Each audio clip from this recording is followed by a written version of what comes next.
Hello investors, welcome back to the channel. Today we're going to be discussing the top 5 stocks to buy right now during this huge, market pullback that we're having.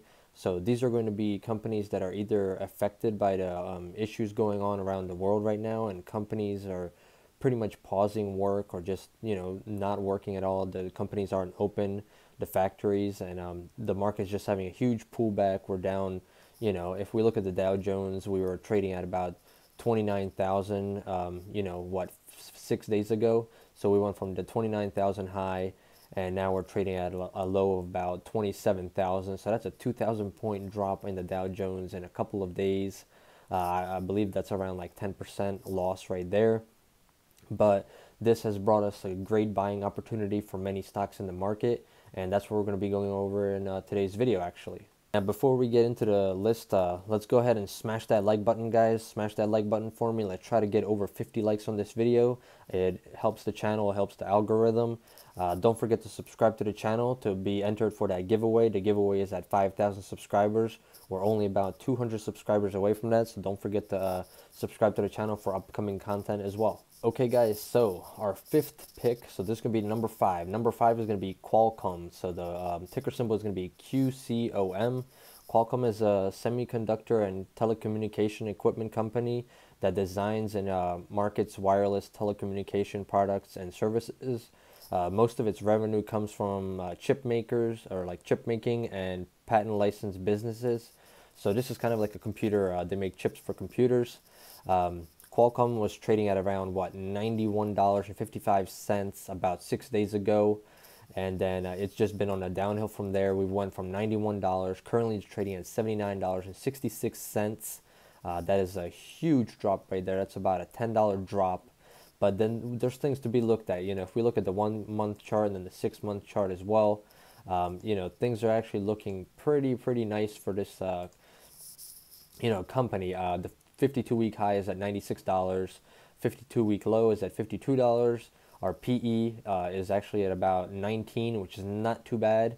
Our dividend yield is at 3.11%, and then the market cap is at 91.69 billion. If we look at some of the things in here, like the dividends for this stock, like we said, 3.09%. If we look right here, it's kind of been increasing over the long run. It's been at a higher amount before, but it's not that bad. If we look at the dividend growth for the stock, years of growth, 16 years. I mean, if you take a look right here, it's just been growing every time. It's 70 cents right there, 83, 96, $1.30, and currently it's at about $2.48 per share. That's how much the dividend that you're receiving. Dividend safety is also doing very well. The PE ratio is about 59%, so that's been increasing as well. It was at a high of about 81% right there for the PE ratio. So this stock, I believe, obviously it's going down because of the whole chip making and all that, and the market's going down currently. Everything's kind of dropping, but I believe that this needed a little healthy pullback in order for it to continue that steam run, because as you can see here, it's done it before. It's went up and then it took a dive down and then it continues back up. But I believe that Qualcomm is actually a really good stock to hold right now, because they're a chip making company and they have a lot of things to in the future to come. And I believe that this one could definitely break $100 per share this year. That is my personal goal in mind that I have for 2020. Okay, so number 4 on our list is going to be ticker symbol MSFT, and that's Microsoft Corporation. So Microsoft is actually one of my favorite stocks to hold in my portfolio personally. Microsoft is a tech company that develops, manufactures, licenses, and supports and sells computer software, consumer electronics, personal computers, and related services. So Microsoft is very huge right now, especially in the cloud computing. And also, if you guys don't know, they got signed a 10 billion JEDI contract, but Amazon is actually trying to fight that right now. So they're going to court, and all these trials are happening right now. But in my opinion, I believe that Microsoft is going to come out on top in the end. But we'll see what happens. Microsoft was trading at about $186 about 6 days ago when all of this started. So from 185, it went down here to a low of about 167, I believe. Today we actually had a positive day, even though the market was down again for a couple days in a row now. I believe that either third or fourth day in a row. The stock was actually up $2.10 today, which is good. It's kind of making a little comeback. I'm hoping that it can keep on rising. But if we take a look at some of this stuff, the 52-week high is $190.70. If we look at the dividend, it's $2.04, and which is a 1.2% dividend and a market cap of 1.28 trillion. Now with Microsoft, if we take a look at the dividend right here, the dividend yield, it's the dividend yield was a little bit higher in the past, and currently it's a little bit lower. It's getting lower and lower, but it has a pretty decent growth. If we look at the dividend growth, it was getting paid out, for 16 years we have dividend growth, and it was getting paid out 37 cents, 41, and it's been just increasing slowly, and currently it's at about $1.89 per share. In my opinion, that's really great. The dividend safety, if we look at that, payout ratio is 35%. It's just been decreasing slowly, and it's been on a downtrend right there. But Microsoft, just like the previous one, Qualcomm, I believe that in the long run, Microsoft's going to be back on top, and especially after this whole JEDI contract, court case that's going on right now, I think that Microsoft's going to be back. This is just a little pullback, and once again, I believe that we needed this pullback in the market in general because the market was getting too hot. Everything was just getting too hot, and we needed the pullback in order to get some decent buying prices once again. All right, so the third stock on our list is going to be actually an ETF. So the ticker symbol is going to be SPHD. It's the S&P 500 High Dividend Low Volatility ETF. Pretty much what this does is mirrors, the ETF of the S&P 500. So as that goes up, this goes up, and as it goes down, it goes down. So in the past week, it was trading at $43.25, and it's down to $40.49. I believe that's around like a 5 or 6% drop. The reason I put this on the list is because obviously the S&P 500 has been just going up for a long time. And if we look at the 6-month chart, this is a nice low right now, actually. And the reason I like this a lot is because this is actually one of the stocks that I hold in my portfolio for the dividend. It has a dividend of 4.51%. So right now that we had this dip in the market, I would rather be buying here than be buying at the all-time high, which is what I was doing previously. And that is a reason why I think this is great, because it's a great time to buy on the low with that great dividend of 4.5%. I'm bringing my average price down, and you're going to be getting paid out 4.5% dividend yearly on this stock. So this is a stock that, in my opinion, right now is the time to stock up, because obviously the markets are going to recover eventually. We might take another, couple percent dip, but overall it's going to get past this, area in the next year, I'm assuming, or 2 years, or whatever amount of time it takes for all of this to settle. But we know that long term, the market is bound to go up as it rises about 8 to 10% average per year in the past 100 years or so. So this, in my opinion, is a great buying opportunity for SPHD, not only for the growth, as the stock market grows, but especially for that dividend. If we look at their, dividends right here, if we click on the dividend and then we click on dividend yield, its dividend has been increasing. It was at 3%, 3.5%.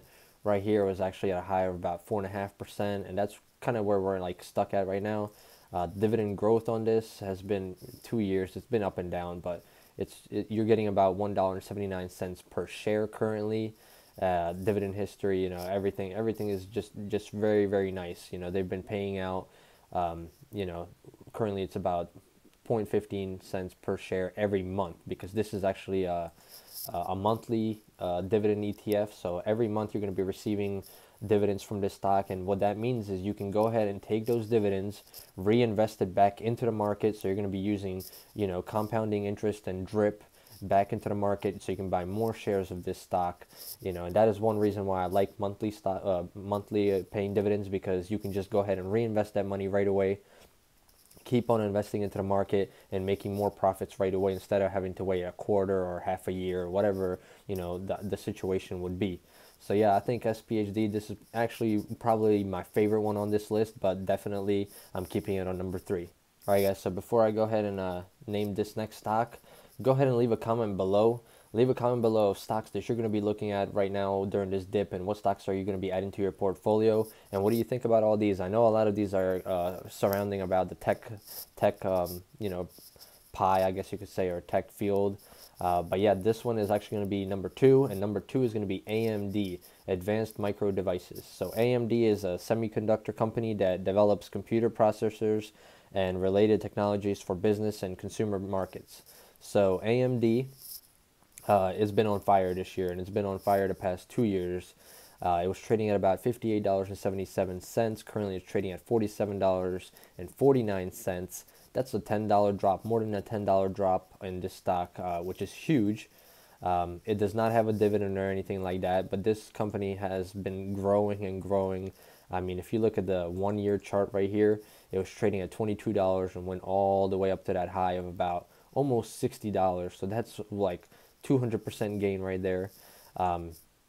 Great growth. The company is doing a lot. They're making a lot of different chips, and they're coming out with new things every year in order to make, the competitors have to fight even harder, like Nvidia and Micro and Microsoft and all that. Everybody is fighting to compete, obviously, in this field. But, if you just look at the long term on this one, I mean, 5 years ago it was trading at $2. Can you just imagine if you were buying, the shares at this price and rode it all the way up there? And it's had some volatility where it's been, a little bit high and then took a pullback and then continued back up. But that is normal once again. That's why I think this is a great opportunity to buy. If a stock goes down 10, 15% in a week, that something's going on, especially when the whole market's doing it. So perfect time to buy some more to the portfolio and add it into it. Okay, so the number 1 pick on my list is going to be United Airlines. So this is a publicly traded airline holdings company. And the reason I picked this is because a lot of flights are being canceled because of the concerns around the globe right now. Airlines are stopping, flights to China and these other areas are probably going to start doing the same thing. So the airlines are taking a beating. I picked United Airlines, but you could pick pretty much any of the airlines, big ones like Southwest, JetBlue, anything like that. A lot of them are all going down. Honestly, I could have even added some of like the cruise ships and stuff like that. All of those stocks like CCL, I believe, they're all kind of trending down a lot right now because they're losing so much profit literally every day that they're not, flying or opening their parks or anything like that, including even Disney, I mean, in China and all that. But the stock right here, United Airlines, was trading at about $81 per share, and it's currently trading at $66.53. I mean, today, if you just look right there, it's down $4, which is about 6%, and then after hours, it's down another 1.5%. If we look at the 1-year chart on United Airlines, I mean, it's been in a steady spot. It's been between that 80 or 90, 94 range and that 80 range. So between $80 and $95 has been trading at, and then boom, now it just kind of starts diving as soon as the virus started happening at the beginning of the year. It's just been downtrending, and now it's just taking a beating. I believe that this is a great investment for the long term because obviously once all of this is settled, people are going to have to fly again. Airlines are going to be opening up again and having flights internationally into these areas like China. Obviously, in a couple of years, I'm assuming profits are going to be continuing to come in. Everything will be back to normal. So in my opinion, this is probably one of the best investments you could make right now. Any type of airline company or any big parks like that where a lot of people are going and it's closed. Stocks like this are really, really good right now, and this is a really good stock that I might actually get into for the long term. But yeah, guys, don't forget, smash that like button for me. It helps the algorithm. Subscribe to the channel for more upcoming videos. And as always, I am not a financial advisor. I'm just some random guy on YouTube, so don't take any of this advice. Make sure you go ahead and study before you take my advice is what I'm trying to say. Do your own research, and you're trading at your own risk. I'm not responsible for any trades that you're making. If you make or lose money, it's all on you. You're the ones who's controlling your profits and your holdings. So yeah, guys, I hope you guys enjoyed this video, and if you did, leave a comment below, and I'll see you guys next time.